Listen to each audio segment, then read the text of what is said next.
एक बार की बात है, विस्परिंग वुड्स के बीचों बीच ओरियन नाम का एक बुद्धिमान बूढ़ा उल्लू रहता था। ओरियन ने कई मौसम आते जाते देखे थे और जंगल के सभी जीव उसकी बुद्धि का सम्मान करते थे। लेकिन अपनी उम्र और ज्ञान के बावजूद जंगल में एक रहस्य था जिसे ओरियन भी नहीं सुलझा सका, गोल्डन स्ट्रीम की किंवदंती।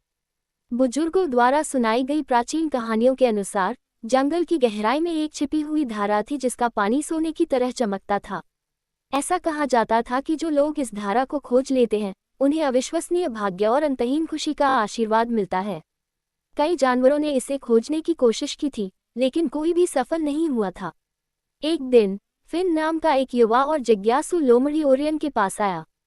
उल्लू, तुम यहाँ किसी और से ज्यादा लंबे समय तक जीवित रहे हो। निश्चित रूप से तुम जानते हो कि गोल्डन स्ट्रीम कहाँ है। फिन की अंबर आंखें उत्साह से चमक उठी।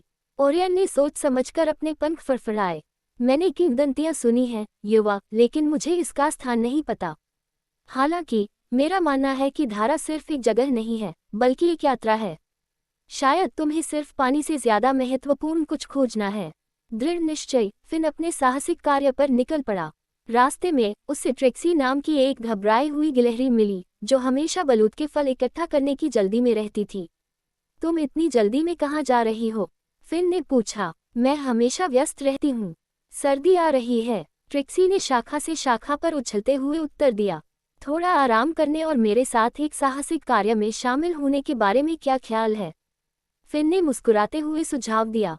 ट्रिक्सी ने हिचकिचाहट दिखाई लेकिन अंततः सहमत हो गई और साथ में वे जंगल में आगे बढ़ते रहे।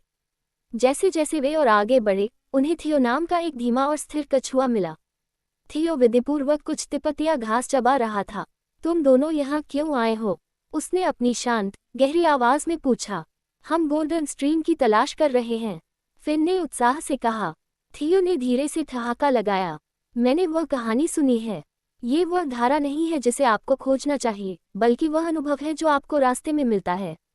फिन को यकीन नहीं था कि उसे क्या सोचना चाहिए, लेकिन उसने थियो को फिर भी आमंत्रित किया। धीरे धीरे लेकिन निश्चित रूप से वे तीनों एक साथ यात्रा करते रहे, जंगल में अजीब और अद्भुत चीजों का सामना करते हुए। चांदनी के नीचे नाचते हिरणों का एक परिवार, एक झरना जो गाता हुआ प्रतीत होता था, और पेड़ों का एक झुंड जो रात में धीरे धीरे चमकता था। कई दिनों के रोमांच के बाद वे खुद को विस्परिंग वुड्स के केंद्र में पाते हैं। वहां दो बड़े पुराने पेड़ों के बीच एक छोटी सी धारा थी जो सूरज की रोशनी में सोने की तरह चमकती थी। लेकिन जैसे ही फिन उसके पास पहुंचा, उसे कुछ एहसास हुआ। धारा बिल्कुल भी जादुई नहीं थी। ये पेड़ों के बीच से प्रकाश का एक प्रतिबिंब मात्र था। फिन ने अपने दोस्तों को देखा और मुस्कुराया। उसने महसूस किया कि ओरियन सही था।